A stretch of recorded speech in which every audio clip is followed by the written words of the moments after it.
Buongiorno, buongiorno, ben ritrovati con Focus TG. Apriamo con la tragedia in Norvegia in cui sono rimasti coinvolti 5 sci alpinisti vicentini, uno di loro è morto, gli altri 2 sono feriti, uno in maniera grave. Vediamo il servizio di Nicola Zanetti. Il boato improvviso e il muro bianco che li travolge. Matteo scompare e gli amici vengono catapultati tra gli alberi. Pochi istanti e si consuma la tragedia sul picco del Kavering-Tinden in Norvegia, 1300 metri di altezza, meta ambita dagli sci alpinisti di tutto il mondo. Erano in 8, tutti da Vicenza, una comitiva di amici in ferie condotti da una guida alpina vicentina. 3 si sono salvati scegliendo di non partecipare all'escursione e restando in albergo. Gli altri 5 invece sono partiti, con loro il 35enne Matteo Cazzola. Quella che li ha travolti ieri pomeriggio è una delle 4 valanghe che si sono abbattute in poche ore nel nord della Norvegia, provocando altri 3 morti. Le autorità, riferiscono i media locali, avevano avvertito giovedì di un grande rischio di valanghe nella regione. Il dramma dei vicentini si è consumato al limitare di un bosco nel momento in cui i 5 stavano togliendo le pelli di foca per iniziare la discesa. Alcuni di loro avevano gli zaini con airbag che hanno consentito di rimanere in superficie nel momento in cui sono stati travolti. Altri hanno sbattuto contro gli alberi. 2 sono illesi, uno è ferito in modo lieve, un altro è in gravi condizioni, ricoverato all'ospedale di Tromsø dopo l'arrivo non semplice dei soccorsi nella zona della valanga a causa delle pessime condizioni meteo. Non sarebbe comunque in pericolo di vita. Per Matteo Cazzola invece non c'è stato nulla da fare. La conferma è arrivata dalla Farnesina dopo le informazioni ricevute dal portavoce della polizia locale, Morten Pettersen. Residente in città, avrebbe compiuto 36 anni ad agosto. Esperto di ambiente ed energia, amava profondamente la montagna e lo sport in generale. Nel capoluogo berico vivono anche i genitori dell'alpinista che sono stati avvisati della tragedia ieri sera e che ora stanno organizzando il viaggio drammatico per recarsi in Norvegia. Vi daremo aggiornamenti ovviamente su questa tragedia. Andiamo a Porcia, vediamo il titolo del Gazzettino. Un'auto cade nel lago, all'interno un uomo e una ragazza. Un poliziotto si è tuffato per salvarli. Lei ce la fa, ma il 29enne muore. Vediamo la testimonianza che è stata raccolta dal Gazzettino di uno dei testimoni. La vedremo tra poco perché avremo anche sul posto il nostro collega, l'inviato Christian Arboit, che sta raggiungendo il posto in cui c'è stata questa tragedia. Cambiamo pagina, ripartiamo dalla politica, andiamo a Bassano dove c'è stato un terremoto in comune. Il vice sindaco è passato dalla Lega a Fratelli d'Italia. Un vice sindaco, si sa, ha un certo peso. E quando un peso simile si sposta, succede in politica più o meno quello che succede con un terremoto. Le placche si spostano, si libera energia accumulata e tutto trema. Ecco, c'è da capire se la Lega di Bassano sia antisismica oppure se l'addio del vice sindaco Andrea Zonta, passato nelle scorse ore a Fratelli d'Italia, porterà danni più o meno gravi. Qualcosa, a dire il vero, si è mosso, anzi qualcuno, il consigliere comunale Mauro Zen, transfugo assieme a Zonta nel partito di Giorgia Meloni, poche ore dopo l'ufficializzazione del passaggio si è seduto in consiglio comunale vicino a Gianluca Pietrosante. E questo qualcosa vorrà dire nella geografia politica bassanese. Il segretario cittadino della Lega intanto stima a ribasso la scala Richter o Zonta fate voi dello scossone delle ultime ore. Mi pare che nella conferenza stampa di ieri Fratelli d'Italia abbia espresso bene le loro idee. È una mossa che sicuramente rafforza questa maggioranza, rafforza la compagine di governo cittadino, chiaro che sposta un po' gli equilibri, ma credo che non ci siano assolutamente sconvolgimenti rispetto a quello che è il nostro percorso amministrativo. Tutto bene quindi, ma a un anno dal voto a Bassano la mossa di Zonta e di Fratelli d'Italia viene vista da molti in città come una sorta di prelazione sul prossimo candidato sindaco. Un ribaltamento, malignano alcuni, rispetto a quello che è successo 4 anni fa, quando proprio Zonta aveva tirato la volata a Elena Pavan con una civica di riferimento. Forse fra un anno Elena Pavan guiderà la lista Zonta sindaco, dicono. Nelle dinamiche di partito e di coalizione i ragionamenti sono sempre aperti. Noi partiamo dal fatto che la Lega è maggioranza nella maggioranza, il sindaco è un sindaco Lega. È chiaro che poi per il 2024 il tavolo è aperto, ma noi partiamo sicuramente da un sindaco uscente che in questo momento ha la maggioranza del gruppo. Sia come sia, il referente cittadino della Lega rivela che contatti c'erano stati. Qualche giorno prima, insomma, un confronto tra i partiti, tra le segreterie c'è stato. È una notizia che abbiamo capito, insomma, essere una strategia per rafforzare il gruppo di governo, non certo per rompere. Vabbè, Resta da capire come le parti gestiranno il nuovo status, da buoni vicini di casa con il giardino in comune oppure da ex rancorosi o forse ancora come cantava quel tale C'amore, c'amore, c'amore, Canta che ti passa, si potrebbe dire. Allora andiamo alle amministrative, 14 e 15 maggio si vota in tanti comuni del Veneto, tutti i fari puntati su Treviso e Vicenza. A Vicenza Forza Italia ieri ha presentato il programma a sostegno del sindaco uscente Francesco Rucco, vediamo. Tosi e Ulvec sono stati due riferimenti importanti come sindaci negli anni scorsi, sindaci del fare, della concretezza, e quella è un po' l'ispirazione che abbiamo per poter realizzare tante opere a Vicenza, per dare risposte ai cittadini concrete, e lo stiamo facendo e continueremo a farlo. Enrico Ulvec e Flavio Tosi. Francesco Rucco fa come i ciclisti, si mette in scia, sfrutta l'aerodinamica politica, evidenzia le analogie con i due ex sindaci, quello di Vicenza e quello di Verona, entrambi oggi targati Forza Italia, un partito profondamente rinnovato.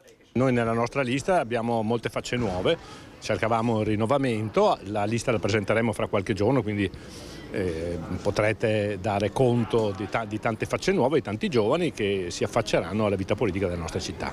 Tra i nuovi volti di Forza Italia anche Patrizio Miatello dell'associazione Zelino Terzo Daunara, che si è battuto per i risparmiatori vittime del crack delle banche popolari, portando avanti l'idea vincente di usare i fondi dormienti per risarcire gli ex soci danneggiati.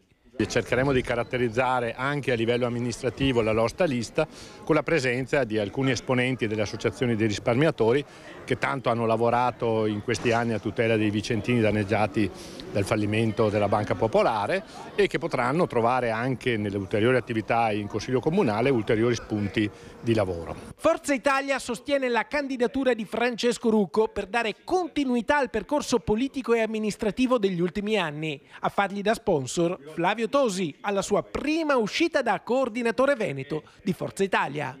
La gran parte dei fondi PNRR devono ancora essere calati sui territori e quindi serve un'amministrazione che abbia capacità di prenderli e spenderli.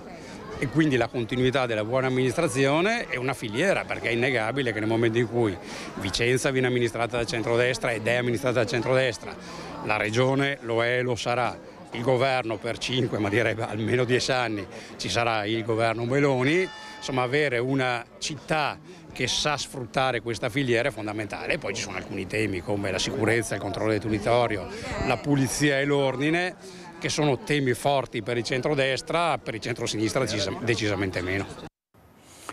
Andremo tra poco a Chiarano, dove una tabaccaia è stata aggredita e rapinata da un bandito che le ha sfondato il finestrino dell'auto e si è impossessato dell'incasso. Ma andiamo avanti con la sanità, un'offensiva del Partito Democratico a difesa della sanità pubblica, con una conferenza stampa di ieri del segretario regionale Andrea Martello.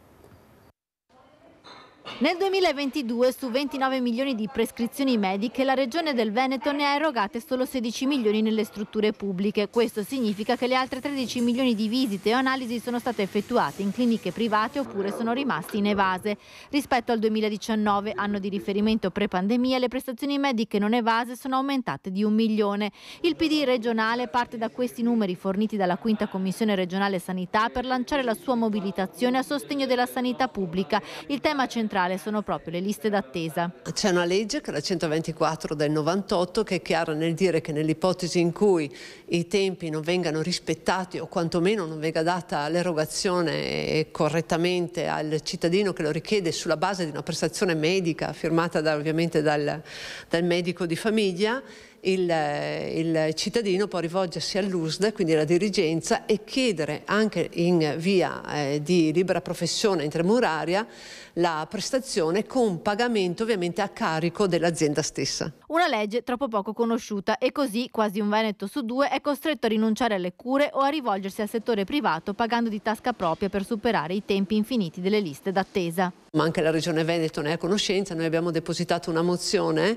dove ovviamente chiediamo non solo di pubblicizzare questa procedura perché non è automatica, ma anche di mettere un fondo a disposizione per eventualmente rimborsare le prestazioni. Gli altri punti su cui si concentra la campagna del Partito Democratico a sostegno della sanità pubblica sono la carenza di medici di medicina generale e quello di personale infermieristico e sanitario, soprattutto nei pronti soccorso, e la tutela della salute mentale. Noi non stiamo mettendo in discussione, non finirò mai di ripetere, il valore, l'eccellenza dei medici, degli infermieri, di tutti coloro che sono in grado di prestare un servizio, ma bisogna che i cittadini vengano nelle condizioni di poterlo ricevere. E quindi è un problema di organizzazione regionale che non è più di eccellenza. La salute è anche una questione di tempo molto spesso, e quando non ce l'hai puoi decidere di non curarti, però questo è un fallimento del sistema sanitario regionale che dovrebbe garantire l'uguaglianza dei diritti di tutti.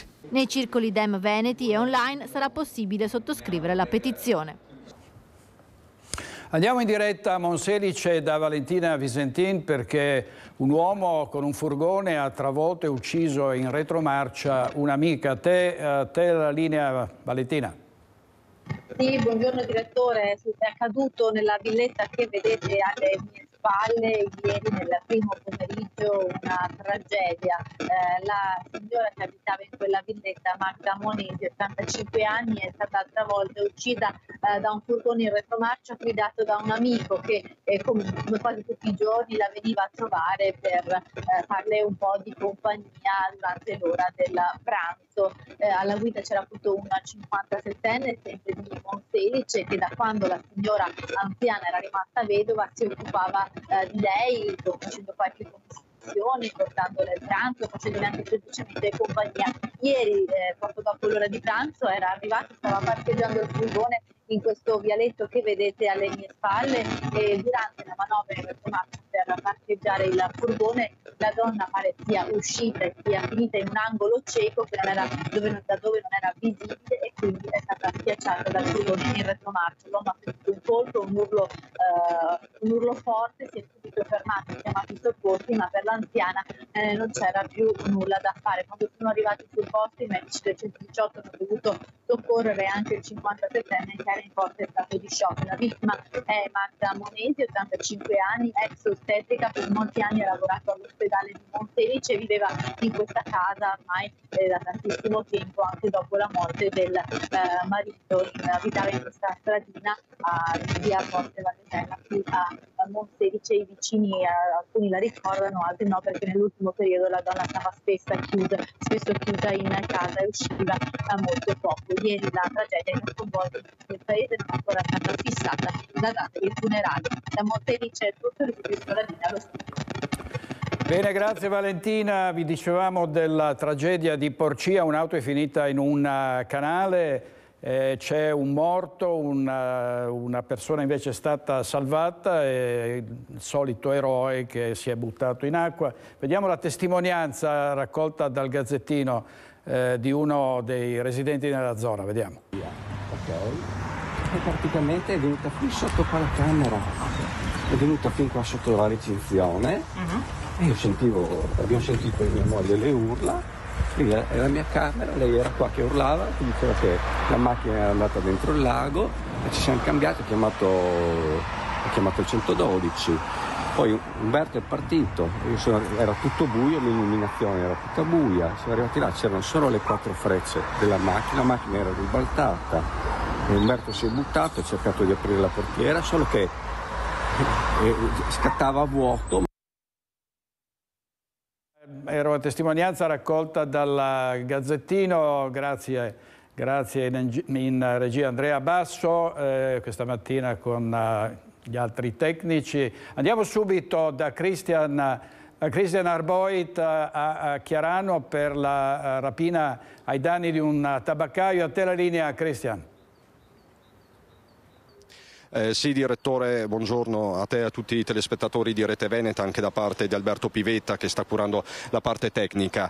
Questa è la tabaccheria della signora che ieri sera è stata pedinata e rapinata sotto casa. Abbiamo parlato con lei pochi istanti fa, non vuole essere ripresa, è ancora impaurita, anche se sta tutto sommato bene. I segni però della colluttazione avuta con i rapinatori si vedono ancora nel suo volto, e Chiarano questa mattina è sotto shock per un fatto che comunque è inquietante. Cos'è successo, direttore? Ieri sera la donna ha chiuso questo suo esercizio, l'esercizio, ha preso la macchina, ovviamente parcheggiata qui all'esterno, e si è diretta verso casa. Evidentemente è stata pedinata da questi due delinquenti che poi quando si è fermata con l'auto l'hanno raggiunta, minacciata e colpita. La donna ci dice con un cacciavite, addirittura con la punta di un cacciavite, c'è il segno sulla sua fronte, è stata medicata poi al pronto soccorso. Quindi una rapina violenta. I rapinatori poi si sono dileguati con il bottino. Tra l'altro va detto che sulle loro tracce ci sono i carabinieri del comando di Conegliano, insomma sono ore frenetiche per risalire alla loro identità. Di certo un fatto inquietante e un fatto che pone tanti interrogativi. Sindaco Emanuele Crosato. Sì, Cristian, hai perfettamente ragione. Buongiorno direttore, buongiorno ai telespettatori. La prima cosa che ho pensato questa mattina era venire a salutare la signora e sincerarmi delle sue situazioni e portare la vicinanza della comunità, una comunità che particolarmente è stata colpita da questo fatto, una rapina con un pedinamento, quindi anche una situazione particolare. Solitamente magari siamo più ai piccoli furti in casa, furti magari in negozio, però una cosa del genere è alquanto particolare e dobbiamo avere tanta attenzione, e raccomando tanta attenzione anche per i cittadini. Ecco, diciamo che la zona di Cessalto spesso è oggetto di furti nelle industrie proprio perché vicino l'autostrada ci sono delle vie di fuga, ma questo è un fatto a sé per certi versi. La signora Maria Cristina comunque dice va avanti, io sono una partita IVA, non mi posso permettere di rimanere chiusa, ma insomma c'è il sostegno della comunità, le ha portato questo mazzo di fiori, abbiamo parlato anche con diversi residenti, questa sera lo sentirete. Ma a questo punto, sindaco, cosa servono? Più controlli, più telecamere, che cosa? Molto probabilmente saranno pene certe, pene vere, per far sì che comunque non ci siano questi fatti. Poi la videosorveglianza c'è, gli inquirenti da questa mattina stanno indagando, quindi non c'è, credo che questo non manca poi la certezza della pena, che è una cosa che si discute ormai da tanti anni. Tu hai perfettamente detto una cosa, che molte volte l'incasso della giornata è il reddito dell'intero mese, quindi è un furto importante per un piccolo esercente come questo. Sindaco Crosato, grazie davvero. Da Chiarano al momento, direttore, è tutto, ti restituisco la linea. Grazie molto a Cristian Arboite, al sindaco di Cessalto. Ovviamente pene certe, certezza del diritto, e poi però ci vogliono anche i tribunali che funzionino, la giustizia che non sia lenta, a cui non manchi il personale. A Bassano e Grappa addirittura d'arrivo il nuovo tribunale che i bassanesi chiedono da tanti anni. Sentiamo le ultime in questo servizio della nostra redazione. La macchina del Tribunale della Pedemontana si è messa in moto e non ha la minima intenzione di fermarsi. Dopo l'incontro con i 70 sindaci delle 3 province interessate, con i presidenti di provincia e con la regione andato in scena a Bassano, il sottosegretario alla giustizia Andrea Ostellari spiega come sta proseguendo il piano. Dopo la politica che si è schierata a favore del progetto, ora tocca alle imprese e al tessuto produttivo del territorio. Ci vedremo presto con il territorio e ovviamente coinvolgendo l'altra parte fondamentale che sono le imprese, insomma le associazioni di categoria, che vedremo e ascolteremo ovviamente e accoglieremo ovviamente anche il loro magari impegno e aiuto, perché in tutta questa partita è importante anche essere una buona squadra, e più siamo meglio è. Conferme arrivano anche dalla politica nazionale. Intanto il cronoprogramma prosegue spedito con un passaggio anche con chi lavora nella giustizia e con la giustizia. Il nostro cronoprogramma lo stiamo mantenendo, quindi il primo incontro l'abbiamo fatto e è andato bene, anzi direi molto bene. Le ulteriori indiscrezioni che arrivano anche dai suoi colleghi sono positive, quindi procediamo con questo cronoprogramma e a breve faremo anche questo ulteriore incontro. Poi ovviamente riserveremo il successivo agli operatori della giustizia. Il Tribunale della Pedemontana sarà a servizio di un territorio in cui vivono 500.000 di persone e andrà a braccetto anche con la strada pedemontana, che renderà Bassano baricentrica rispetto a un'area molto vasta. Più che ancora che necessario è un progetto stimolante per noi ovviamente, ma è stimolante anche per il territorio e per chi magari in quel territorio vuole investire. E qui ovviamente l'offerta è dedicata a tutti, dalle famiglie ma alle imprese che in quel territorio ovviamente credono molto, anche grazie all'impegno che ad esempio la stessa Regione ha dimostrato proprio con infrastrutture importanti. Allora, la tragedia in Norvegia, avete sentito, vedete il titolo del Gazzettino, Matteo Cazzola è l'alpinista italiano morto, vicentino di 36 anni, era in ferie con gli amici. 5 sci alpinisti, 2 sono rimasti feriti, uno in modo grave e poi l'altra notizia che abbiamo dato e su cui torneremo con il nostro inviato più tardi, l'auto cade nel lago, è successo a Porcia, all'interno un uomo e una ragazza, un poliziotto si è tuffato per salvarli, lei ce la fa ma il 29enne muore e qui c'è la testimonianza. Ci siamo precipitati ad aiutare la ragazza, poi Umberto si è tuffato per liberare l'uomo intrappolato, ma la serratura era bloccata. Il cognome di Umberto è Zaia, Umberto Zaia. Torniamo a Bassano del Grappa e occupiamoci del degrado e dell'incuria che caratterizza tante città. Qui siamo nel quartiere San Fortunato, siamo andati a verificare le numerose segnalazioni che sono giunte in redazione riguardo a quest'area verde praticamente abbandonata. Vediamo. Quartiere San Fortunato, siamo nel Parco Diritti dei Bambini, è uno dei tanti parchi cittadini divisi in tutte le 22 circoscrizioni che in questo momento sono privi di manutenzione del verde e della raccolta immondizie. Qui avevamo raccolto una segnalazione, siamo venuti a verificarla, ci parlavano di immondizie sparpagliate, di cestini pieni, siamo venuti a vedere infatti in questo momento, come potete vedere invece i cestini sono vuoti, immacolati, è un miracolo. A questo punto andiamo a chiedere spiegazioni a chi qui ci vive e lavora. Per fortuna proprio ieri, tra l'altro, alcuni genitori volontari si sono presi l'incarico, l'onere, la volontà e soprattutto la bontà di pulire questo parco.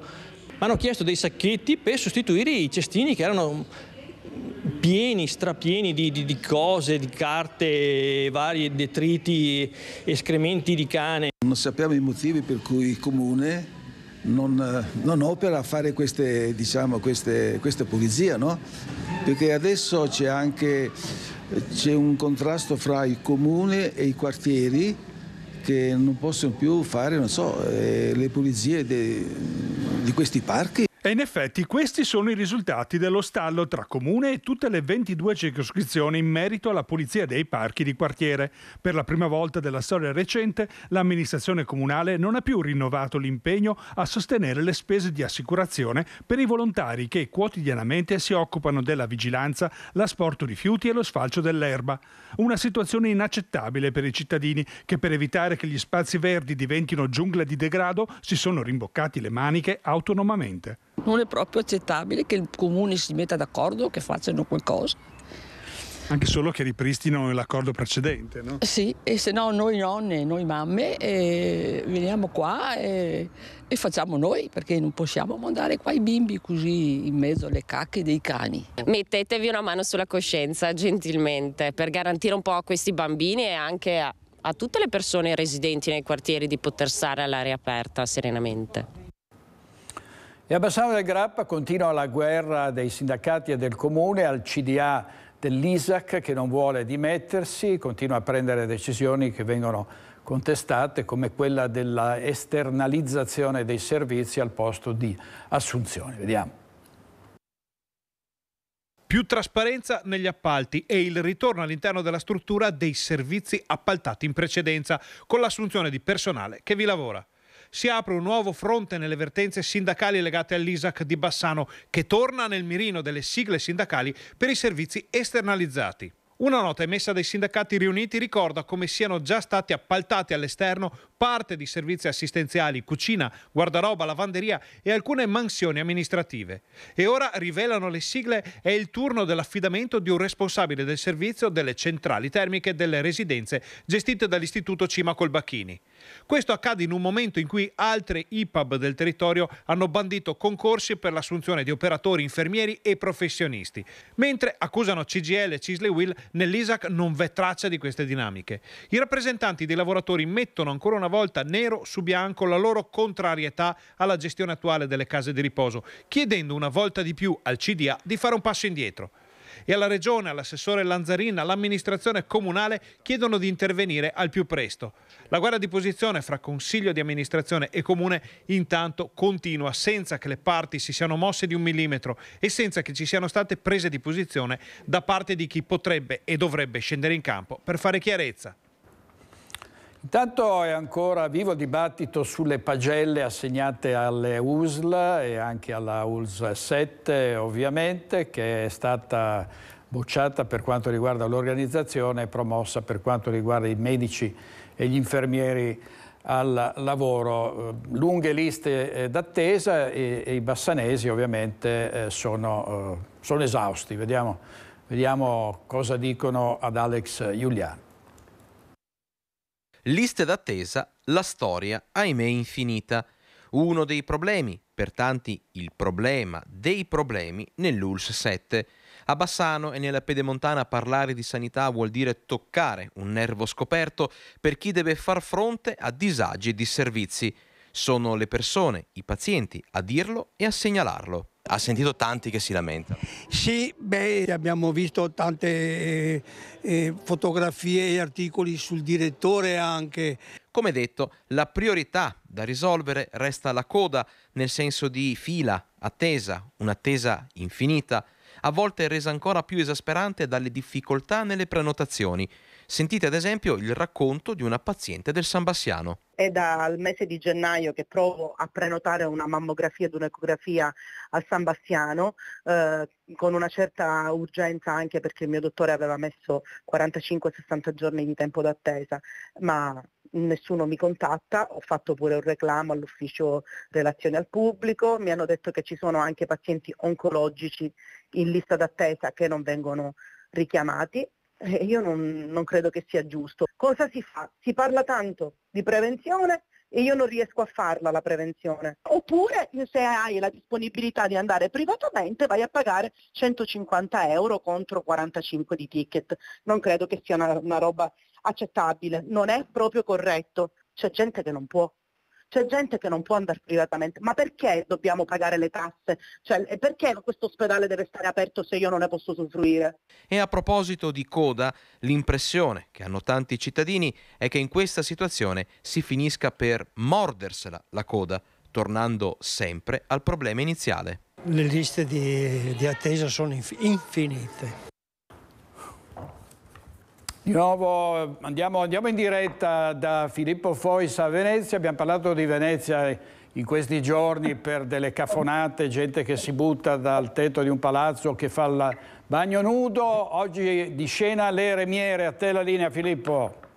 E buongiorno direttore, buongiorno ai telespettatori di Rete Veneta. In questo momento siamo a bordo di una barca a remi, vi faccio vedere, ci troviamo nel canale della Giudecca e nonostante ci sia poco traffico devo dire che si balla parecchio. Io volevo invitare Lucio Cons, che è qua, scusate perché è un collegamento in condizioni piuttosto difficili. Lucio Cons è uno degli organizzatori della manifestazione che ci sarà domani, un portavoce delle associazioni remiere. Perché è così difficile andare con una barca a remi a Venezia? Perché il problema annoso ormai del moto ondoso ormai è alla ribalta da 50 anni, ma in questi 50 anni è solo peggiorato, non sono stati messi in atto nessuna azione che abbia potuto calmierarlo. È peggiorato nel senso che Si è puntato a controllare la velocità e comunque non viene fatto nessun controllo se non sporadicamente con lo slogan di Onda Zero, che però serve solo dove c'è il controllo, dalle altre parti c'è il maremoto.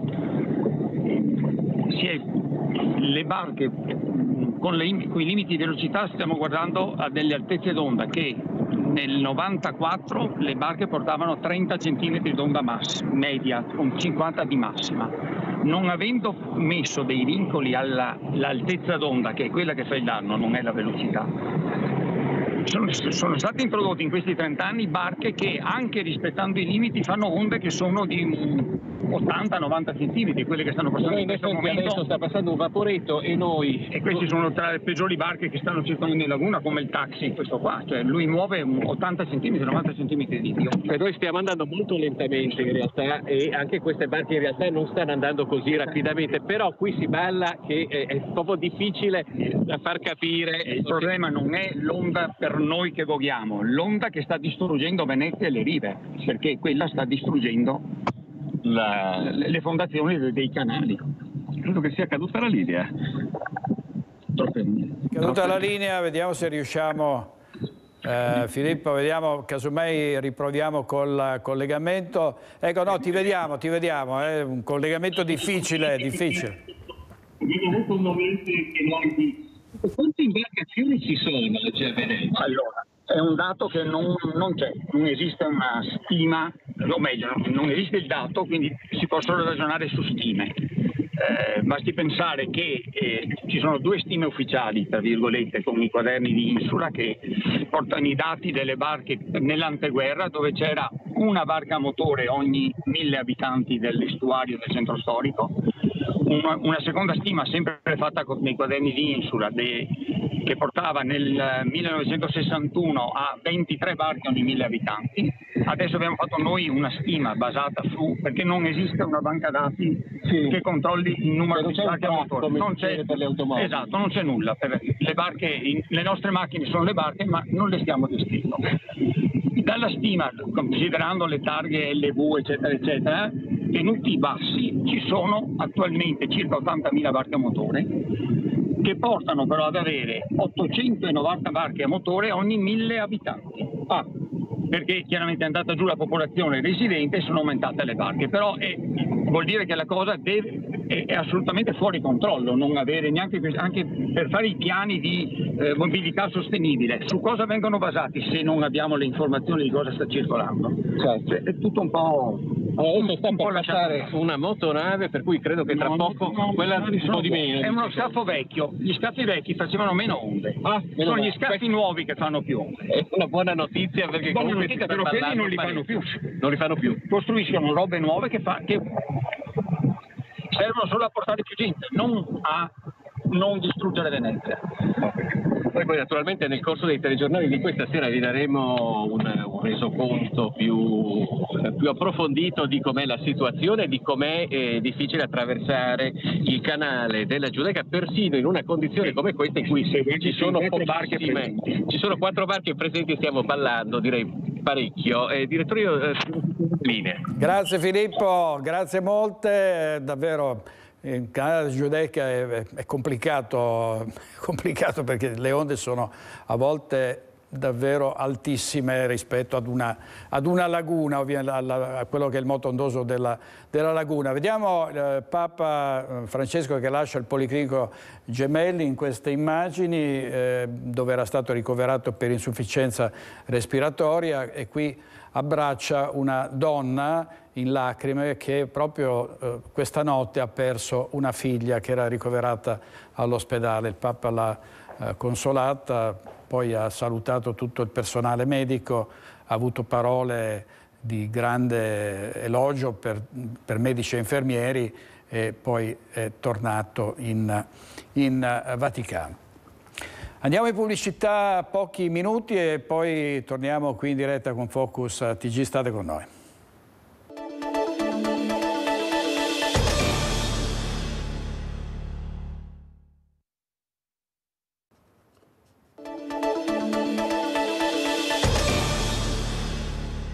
E dopo il moto ondoso nel canale della Giudecca, restiamo nel veneziano, andiamo a Marghera, dove un multisala che era stato chiuso un anno fa è stato devastato da una banda di minorenni. Da multisala cinematografica a multisala giochi, dove però il gioco è sfasciare tutto. È la fine che sta facendo a Marghera, in via Colombara, la multisala che fino alla crisi del cinema dovuta al Covid si chiamava UCI Cinemas e che poi ha riaperto a fine del 2021, ma per pochi mesi, acquistata dalla catena Notorious. Da allora l'enorme complesso, che ha ben 13 sale di proiezione, è abbandonato ed è stato il regno di ragazzi minorenni che ogni pomeriggio si ritrovavano all'interno e spaccavano tutto. I danni sono ingentissimi. La proprietà ha provveduto nelle scorse ore a bloccare tutti gli accessi con reti di ferro e lucchetti. Una situazione desolante che aumenta il degrado di una zona dove fino a qualche anno fa ci si andava a divertire. Sul posto c'è stato il sopralluogo dell'assessore alla sicurezza Elisabetta Pesce, del presidente della municipalità di Marghera, Teodoro Marolo, con la polizia locale, i quali hanno chiesto alla proprietà di sbarrare gli accessi e di mettere in sicurezza lo stabile, inutilizzato da oltre un anno. Pochi giorni fa c'era stato anche un principio di incendio. I vigili del fuoco avevano trovato gente accampata, poi fatta allontanare. E a questa furia dei minorenni non si sottraggono nemmeno i cimiteri, devastato quello di Porcellengo di Paese. Vediamo.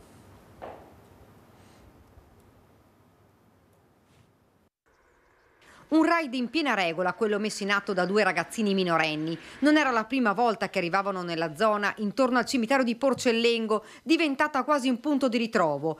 Una sera di fine febbraio hanno pensato bene di entrare nel piccolo cimitero e senza alcun rispetto per il luogo dove si trovavano, hanno rovesciato vasi, asportato lumini per poi gettarli altrove fino a danneggiare decorazioni funebri. Atti vandalici gravi che hanno indignato cittadini e istituzioni. I carabinieri di Montebelluna, dopo appena un mese, hanno individuato i responsabili di questi atti. Si tratta di ragazzini che ora sono indagati per il reato di vilipendio delle tombe. È una cosa vergognosa, comunque, una cosa vergognosa. Ecco, lei aveva saputo perché in paese si parlava di questo? Sì, si parlava di questo. E che cosa dicevano? Beh, dicevano sempre chi sono, chi non sono. Mi dispiace per i genitori, ma ci vuole. Credo che sia comunque un gesto anche poco rispettoso, in quanto comunque è un luogo anche sacro, quindi voglio dire che non, sì, è molto brutto quello che è successo, perché non... Il fatto che siano dei minorenni, quindi dei ragazzini. Questo dimostra anche quanto al giorno d'oggi questi ragazzi, secondo me, manca qualcosa. Indagini minuziose dei militari dell'Arma sotto la direzione della procura presso il Tribunale per i minorenni di Venezia, che hanno portato a scoprire l'identità dei due ragazzini. Minorenni che non solo hanno colpito il cimitero, ma se la sono presa anche con un residente. Secondo una prima ricostruzione, infatti, uno degli autori dell'episodio sacrilego aveva anche preso di mira con lanci di sassi e uova un'abitazione non distante dal cimitero, il cui proprietario, destinatario di epiteti volgari e frasi minacciose, aveva informato tempestivamente i militari dell'Arma degli schiamazzi e delle scorribande serali in quei luoghi di un gruppetto di giovanissimi, ma non solo. Bueno, a me mi suona il campanello anche alle 11 di sera, anche a mezzanotte, che mi dormo anche poco perché ho un lutto e disturba, sì, non so che si deve altro. Suonano il campanello e poi scappano? Sì, alle volte vengo di là che ho i vetri, li vedo che scappano, come dispetti. Al vaglio dell'autorità giudiziaria minorile, i carabinieri hanno sottoposto in particolare le condotte penalmente rilevanti dei due ragazzini. Uno dei due giovanissimi è ritenuto anche il protagonista dei lanci di oggetti avvenuti secondo le prime evidenze raccolte sia la sera del raid al cimitero sia il giorno successivo, per punire, in qualche misura intimidire chi aveva segnalato la presenza molesta del gruppetto di ragazzi. Torniamo a Vicenza in diretta da Daniele Garbin, perché sono vicentini gli sci alpinisti che sono stati travolti da una valanga. C'è una vittima, ci sono altri due amici della vittima feriti, uno di questi è ferito gravemente. A te la linea, Daniele. Sì, grazie direttore. Ci troviamo in questo momento in via Turra ed è l'abitazione alle mie spalle dove abitava la vittima, Matteo Cazzola, il ragazzo che avrebbe compiuto 36 anni il prossimo agosto, e lui il morto tra i 5 compagni di avventura in questa escursione, lo ricordiamo, in Norvegia, travolta ieri pomeriggio da una delle 4 valanghe. In questo momento sappiamo che sono venuti ieri sera gli agenti della polizia, della questura, a dare la notizia ai familiari. Possiamo solo immaginare il dramma che è successo. Ecco, più di tanto in questo momento non abbiamo incontrato familiari, mentre in questo momento veniamo da Isola Vicentina, invece paese del ferito più grave. Si tratta di Pietro De Bernardini, 26 anni, che in questo momento si trova ricoverato all'ospedale in Norvegia in coma farmacologico. Ecco, è il più grave dei feriti. Abbiamo incontrato il sindaco Francesco Gonzo, che ci ha raccontato di aver cercato di contatto con i familiari che non hanno trovato in casa. A sua volta poi il sindaco ha contattato l'ambasciata e insomma ha capito che le condizioni di salute sono stazionarie del ragazzo, ovviamente ancora gravi, ed è uno di quelli che praticamente ha visto la morte in faccia. Ieri sappiamo che c'era stato questo grande problema di una raffica di valanghe, c'è stata un'allerta meteo che aveva creato grossi problemi, e nel pomeriggio il gruppo degli 8 ragazzi che si erano avventurati per questa missione erano tutti capaci, avevano una guida alpina che li avrebbe condotti. Ecco, 5 sono poi quelli che sono partiti effettivamente per questa escursione in un momento anche pericoloso. Adesso vedremo poi cosa diranno, ecco, gli esperti. E nel pomeriggio di ieri appunto questo è quello che è accaduto. Il sindaco ci ha assicurato che ci tiene informati, mentre in questo caso per la vittima penso che il dolore sia impossibile da descrivere, lo immaginiamo così, direttore. Direi che in questo momento noi proviamo a sentire, a contattare di più. Sappiamo che sono dei ragazzi pieni di vita, appassionati, esperti. In questo momento però direi che per il momento è tutto. Daniele, grazie molte per le notizie, compresa quella del nome del ferito più grave. Grazie molte Daniele Garbin, vi aggiorneremo ovviamente anche nelle prossime edizioni. Ieri sera a Focus abbiamo parlato dello scontro politico in atto sulla sanità, su tanti altri argomenti, sull'autonomia, sui diritti.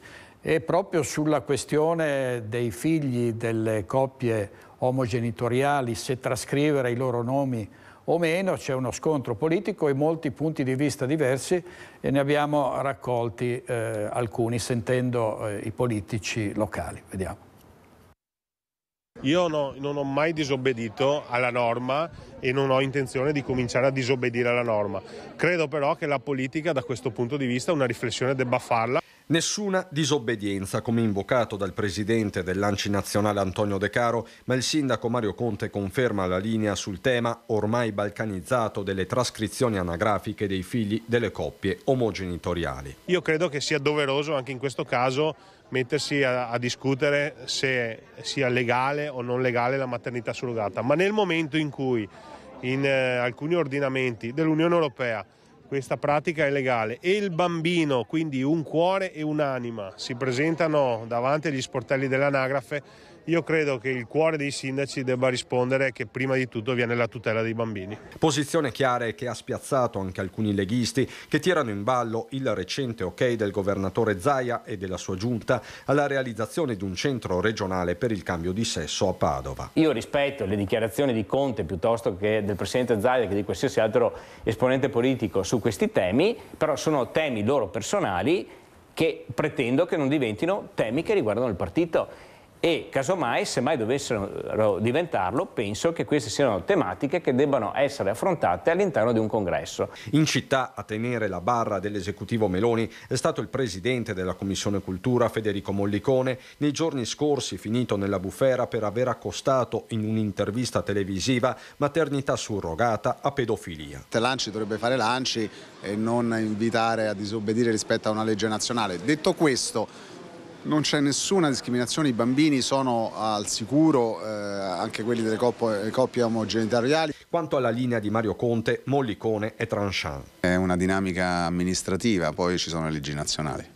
Da Venezia interviene anche il ministro alla giustizia, il trevigiano Carlo Nordio, rivestendo i panni del giurista. È un tale procedere veloce della tecnologia che vede la legge sempre in ritardo, quindi giusto fare delle leggi, doveroso ottemperarle, ma elaborarle con criteri razionali e senza lasciarsi trascinare dall'emotività. Emozioni o no, per il Partito Democratico si attaccano i diritti per nascondere la polvere sotto il tappeto. Il governo Meloni, in difficoltà su tanti altri fronti, sta provando ad aprire questo fronte ideologico, identitario, per provare a distrarre le attenzioni su questo, ma è evidente che ci stiamo allineando a paesi come Ungheria e Polonia sul tema dei diritti civili e la situazione è preoccupante. Di certo il dibattito ben si presta alla campagna elettorale di primavera, tenta una via propria, il terzo polo. Vogliamo rendere più rapide e più semplici e più facili le adozioni, l'adozione in casi speciali?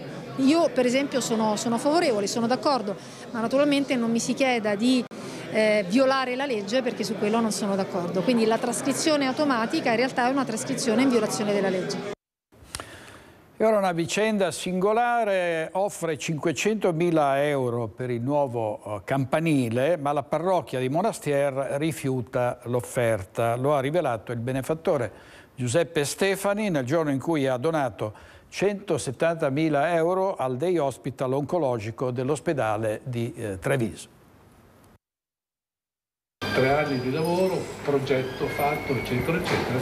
La commissione economica e la commissione pastorale hanno bocciato il progetto totalmente finanziato dal sottoscritto per un importo di quasi 500.000 euro.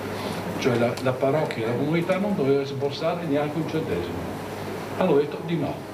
Si è levato un sassolino dalla scarpa Giuseppe Stefani, ex pilota dell'aeronautica militare ed ex comandante dell'aviazione civile. €500.000 per costruire un nuovo campanile a Monastier, che avrebbe voluto dedicare in ricordo della moglie Maria Rosa, nativa del paese.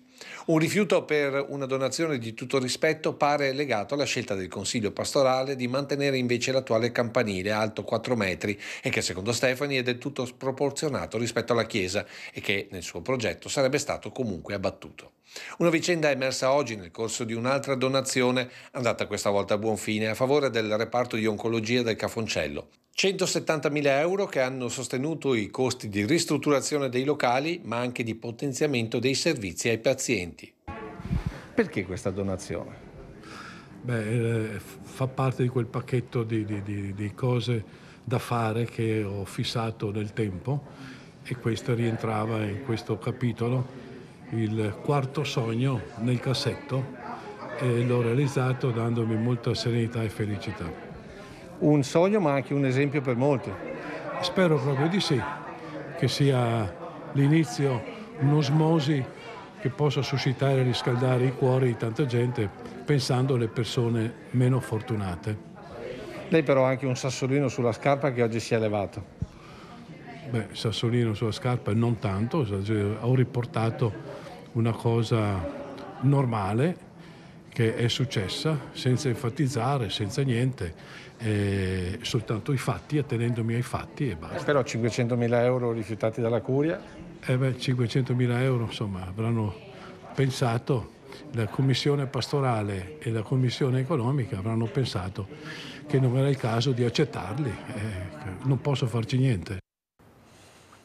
Servizio di Lucio Zanato, occhio che oggi è il 1° aprile, quindi ci sono molti pesci in agguato. Vediamo, sentiamo cosa dicono i bassanesi. Non ci sono pesci nello stagno alle mie spalle, ma oggi, 1° d'aprile, i pesci d'aprile non mancano, anzi c'è tanta voglia di scherzare a Bassano del Grappa, ma qualcuno ne approfitta per provare a giocare uno scherzetto alla politica oppure per ricordare dei messaggi importanti. A chi faresti volentieri uno scherzo? Ai miei amici o insieme ai miei genitori, più che altro. Che scherzetto gli faresti?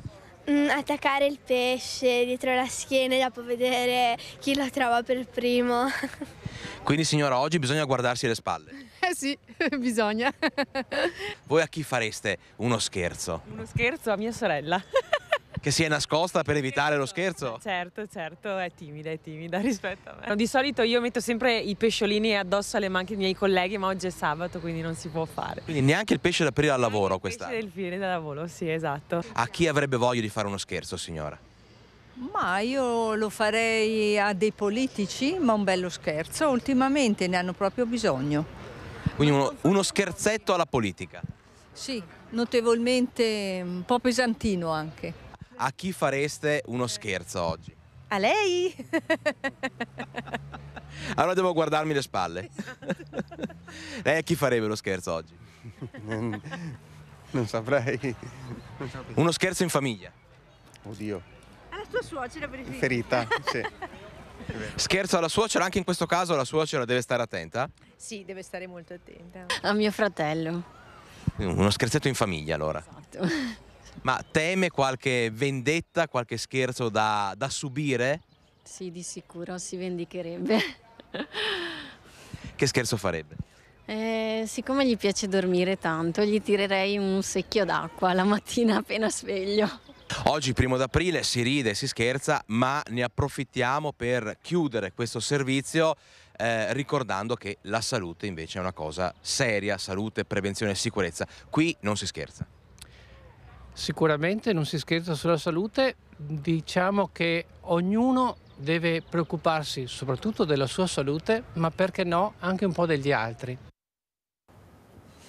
Servizio di Alex Giuliano, occhio ai pesci d'aprile.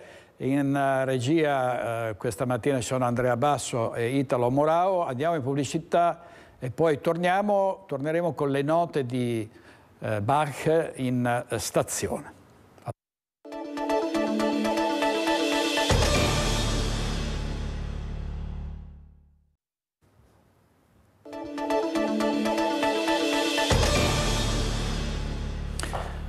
Di nuovo in diretta con Focus TG, e ieri nel giorno del compleanno di Johann Sebastian Bach, un concerto nella stazione ferroviaria di Treviso. Vediamo.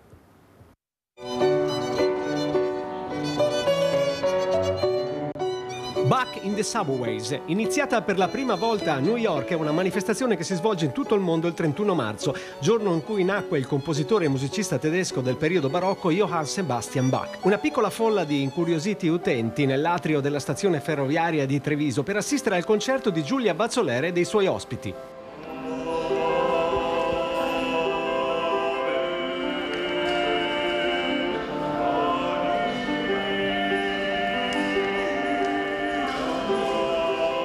Per una volta il pubblico, per ascoltare la musica classica, non deve andare in teatro, ma siamo noi musicisti che offriamo questo concerto per i pendolari. Un contesto inusuale, ma di certificato effetto, e i brani suonati e cantati sono stati apprezzati dal pubblico, che a lungo ha seguito l'esibizione degli artisti che si sono via via succeduti, come la violinista Valentina Danelon e il baritono cenedese. L'Ave Maria di Gounod è forse uno dei pezzi più conosciuti di Johann Sebastian Bach. Ovviamente l'autore Gounod utilizza quello che è il primo preludio del clavicembalo ben temperato e costruisce su di esso l'Ave Maria, appunto, quella che tutti conoscono.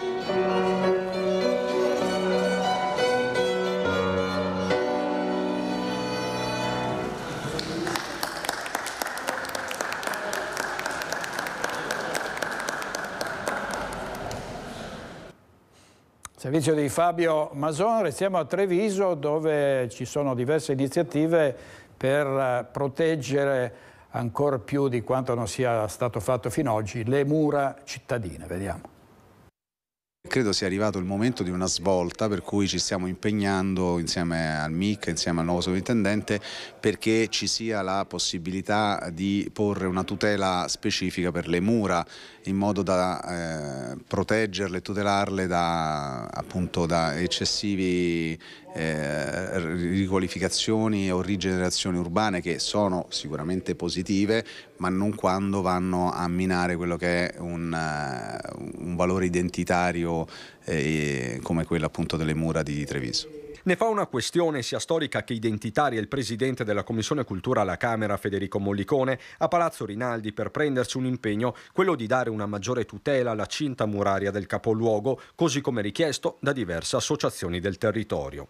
Abbiamo fatto richiesta del vincolo diretto, ovvero monumentale, per tutto il sistema bastionato, perché il vincolo paesaggistico, ovvero il vincolo indiretto, non è sufficiente per garantire la tutela e la conservazione del sistema bastionato. L'obiettivo espresso è quello di scongiurare anche la costruzione di parcheggi sotterranei come quello che potrebbe realizzarsi a pochi passi dall'ex bastione Camuzzi. Le associazioni saranno convocate in Commissione Cultura a Roma, dove sarà presentata una risoluzione. C'è il sostegno dei parlamentari del territorio.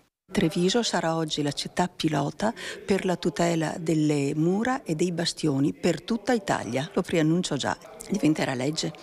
Quindi noi affondiamo le nostre radici nella cultura, come dicevo, nelle nostre tradizioni, nella nostra storia. Secondo me recupero e vincolo sono compatibili e assolutamente la tutela deve essere una cosa pregnante. L'obiettivo finale è quello di aggiungere la fortezza di Treviso, che è una fortezza di transizione e per questo unica, alle altre fortezze veneziane più tarde che sono già patrimonio dell'UNESCO. C'è la discussione sullo stop che è stato chiesto dall'Unione Europea alle auto a benzina e a diesel dal 2035 in poi. Dovremmo in teoria viaggiare solo con mezzi elettrici. Il governo si sta opponendo. Siamo andati a sentire il parere dei vicentini. L'Unione Europea ha detto basta le auto diesel e benzina dal 2035, solo elettrico. Cosa ne pensi? Ma se non ci mettiamo sulla strada di superare i combustibili solidi non ci arriveremo mai. Il tempo era troppo breve, anche perché c'è da pensare a tanti cambiamenti di personale, di addestramento di persone per passare. Mette in difficoltà tantissime persone, è illogico per conto mio, un tempo così corto, stretto diciamo. Proiettato nel futuro senz'altro, ma ora come ora con i tempi che ci sono troppo corti. È troppo presto e chissà cosa succede nel frattempo. Speriamo nei carburanti ecologici e altre innovazioni che ci saranno. È una necessità a cui non possiamo sottrarci e nello stesso tempo una gradualità andava ricercata forse con più cautela. Beh, un passo con velocità è giusto darlo, però senza trascurare ovviamente le esigenze di noi cioè come italiani avremmo diritto di poter dare la nostra opinione. Io credo che dobbiamo cominciare adesso per invertire la tendenza. Credo che sì. Io ho una macchina a benzina e insomma spero ci sia anche il modo di poter fare questo passaggio che sia alla portata di tutti, ecco. No, è una pessima idea. Ah, perché? Perché non si sa quanto inquinano la costruzione di queste batterie, lo smaltimento eccetera, e molto probabilmente inquinano di più le fabbriche per la produzione che la benzina e il gasolio. Mancano 12 anni, quindi bisognerà trovare il modo di adeguarsi, quindi di riconvertire le risorse, le persone, insomma, in questi 12 anni, insomma, per questi posti di lavoro. Ecco. Vedendo il cambiamento climatico siamo in ritardo e se eventualmente ci sarebbe da fare uno sforzo comune per arginare il problema dell'ambiente, i posti di lavoro sono importanti da dover mantenere, ma penso che nel ciclo produttivo anche delle nuove tecnologie si possono trovare possibilità di inserimento. Se l'alternativa è l'elettrico, cioè è tutta una presa in giro, perché comunque tutte le cose poi vanno smaltite. Quindi cosa facciamo? Dove smaltiamo? Cosa facciamo? Questo è il discorso semplice. È un falso problema, lei sì, dice, sì. Secondo me non è stato affrontato tutto quello che c'è poi di seguito e di conseguenza.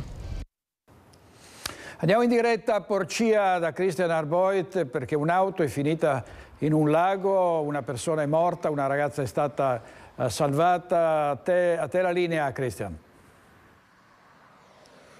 Sì, direttore, buongiorno. Di nuovo ci troviamo con Alberto Pivetta in via Rorai, in via Cartiera di Rorai Piccolo, in comune di Porcia, dove c'è stata la tragedia che hai già raccontato nel corso di questa edizione. Alberto ti mostra, ecco, il luogo esatto di appunto qua in questo marciapiede. L'auto con i 2 ragazzi dominicani a bordo ha perso il controllo ed è finita all'interno di questo laghetto.